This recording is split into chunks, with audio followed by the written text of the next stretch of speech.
I knew I had to break out from being an introvert. Miracle transitioned. I evolved very quickly from being that quiet person in the hall to, hi, my name is Miracle, how may I help? I evolved quickly. I practiced and mastered how to talk to strangers. I practiced and mastered how to initiate and sustain conversations. I will call your number. I will talk. The one will follow up. Even though at a point it began to, the anxiety and all, but to the glory of God, I agree. Yeah, I agree. That timid, that reserved, that quiet, that Miracle, I used to think I was the lion in me.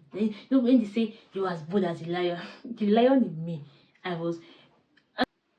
Hello, this is part 2 and the continuation of my event story. How I pulled off an event in the city of Aba. So if you're seeing it for the first time, means you've missed the beginning part of the story. You've missed part 1 and this is part 2, part 1, because you need that part to really grasp what is going to happen here.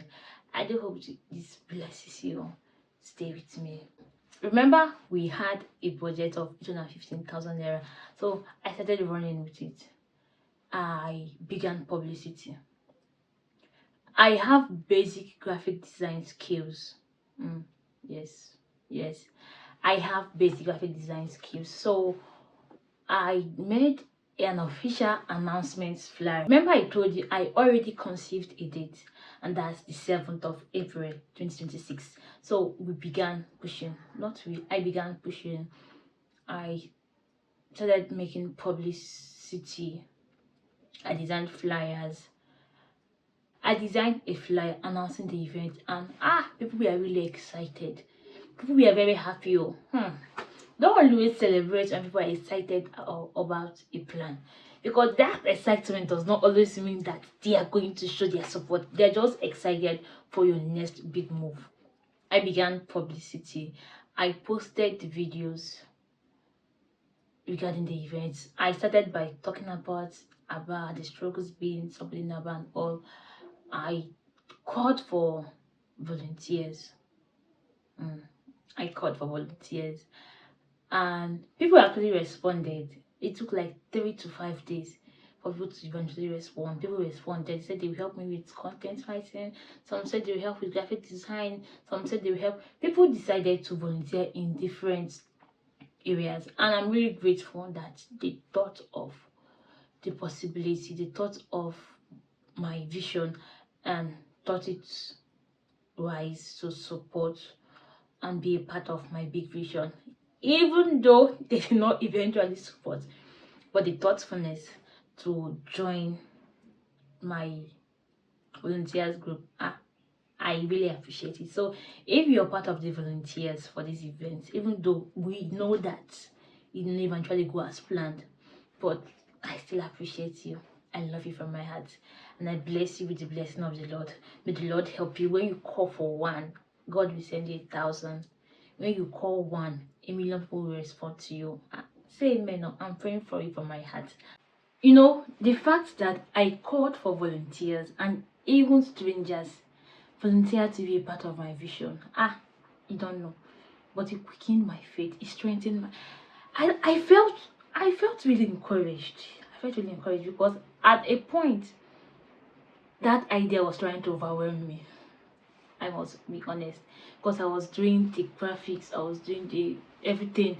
I was doing video content, I was doing written content, I was doing the videos, doing the mobilization, doing the logistics, running around.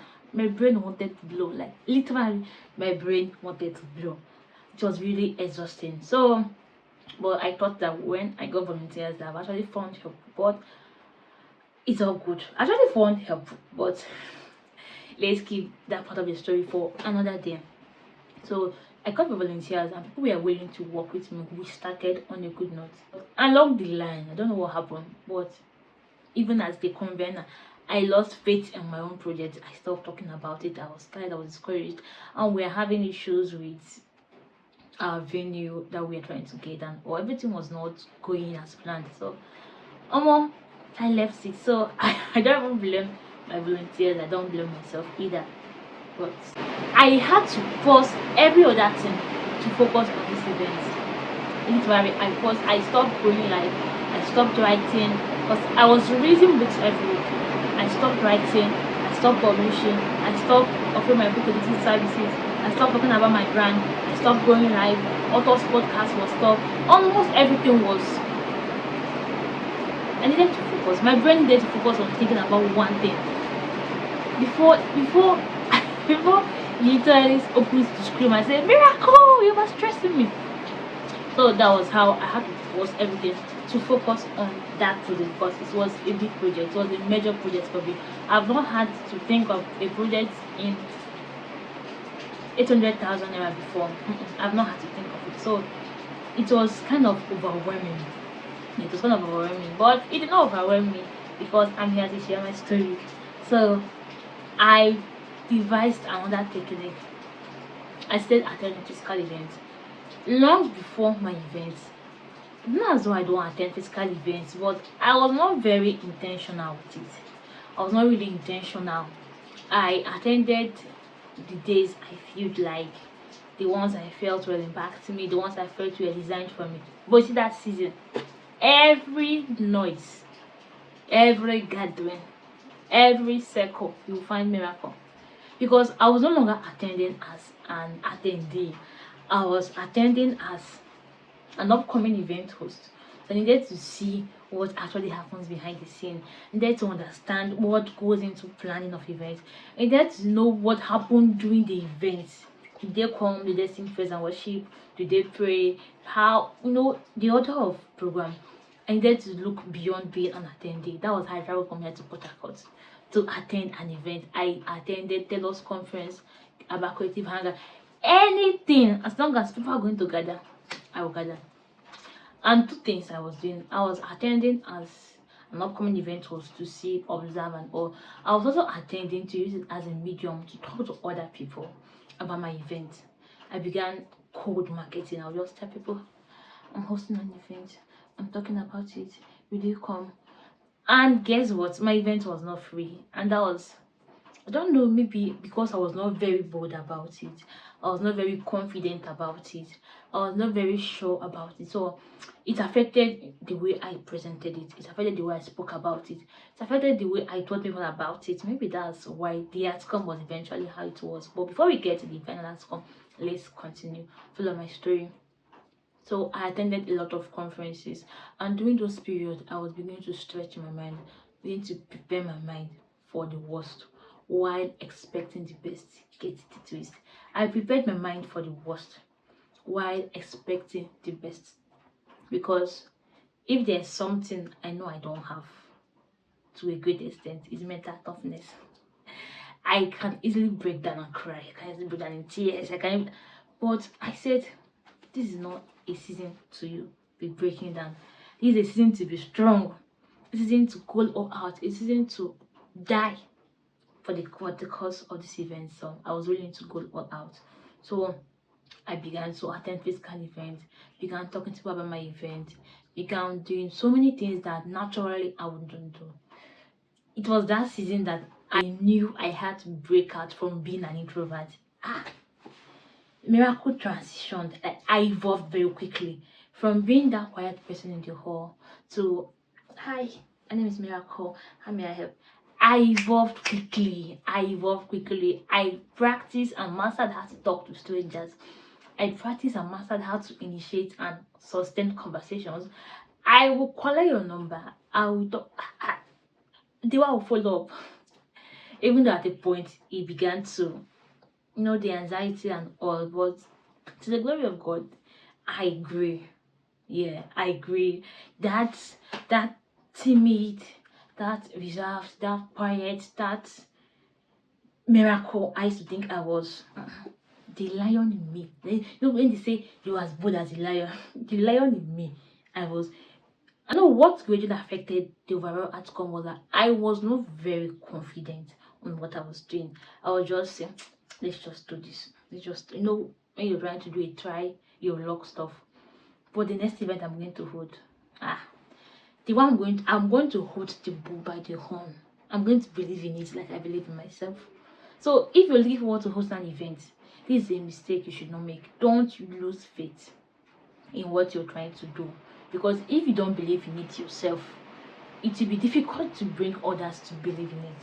That's also what affected my relationship with my volunteers and people that were working with me.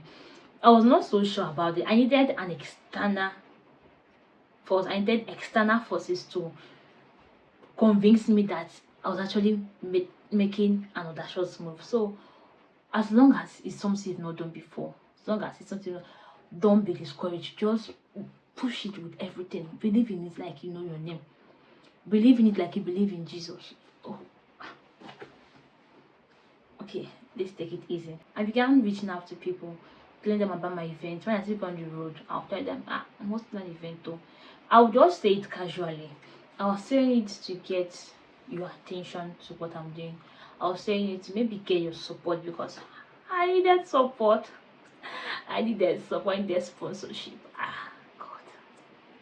So I was reaching out to people, telling them, reaching out to my friends, tell them I'm hosting an event. I'm telling you because I would love you to attend and I would love you to support me. I reached out to almost all of my friends. I told them this thing. And some of them said, don't worry, I'll support you. We are in this together. We'll do this, we'll do that. And yeah, we did it. We did it. I'm not here to talk about that part, because there are a lot of people that say they will support you and not support, but there are people that actually, even though they did not give financial support, but they were there they were there to encourage, they were there to motivate, they were there to hype, they were there to make you see yourself beyond all you're seeing yourself. There are people that I really appreciate, someone like Felicia, even Pastor Wisdom. The people that the way they encouraged me, okay, if I don't call this name, I'll be angry. I also want to acknowledge and appreciate Charles. Like, these ones really helped me to look beyond myself. Then I have Miracle Luka for. I have a lot of views. So if you don't see yourself in this video, you don't hear your name, please don't come for me. I did not forget you. I did not forget. It's not intentional. And that is that on that part. So what's the lesson from this part? When you're doing anything, a project, whatever it is, believe in it.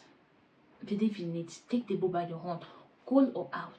Be proud of it. Like, be proud of it. Whether it's a book project, whether it's a charity project, whether it's whatever it is, don't belittle it. I know, anxiety has its way of taking a greater hold of us, but please don't let anxiety make you look down on the next big project you're about to do.